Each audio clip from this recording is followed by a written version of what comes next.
ভাইয়ার ভাবি কিস্তি স্যারের বৃষ্টি দিছে সব হাসা কথা কই দিছে। গোলামের ভাই ওরা গোলামের মতো হইছে। ছোট মানুষ হাসা কথা কই দিছে। চলো আমরা স্যারের কাছে যাই, দেখি স্যারে কি বলে।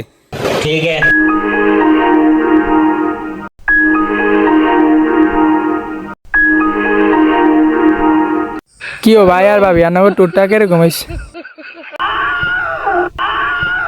গোলামের বাচ্চা গোলাম আবার কিস্তি টাকা কেন দিবি দে। তুই সব কামে একটু বেশি বুঝো, চুপ থাকতে পারস না। কি আই চুপ থাকতাম, আজকে কদিন ধরে কাম যাস না, আবার আমার কাছে চুপ থাকতি।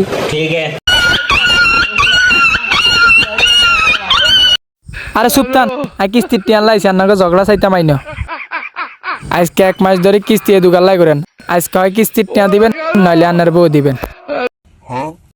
এই সাতচুনি জলাত বেটি নাই রাখতাম না, এত বেলা আননে লই যান।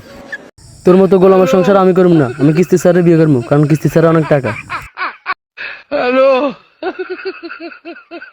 তো বন্ধুরা, কখনো কিস্তির টাকা লাগে আপনি আপনার বউকে দেবেন না।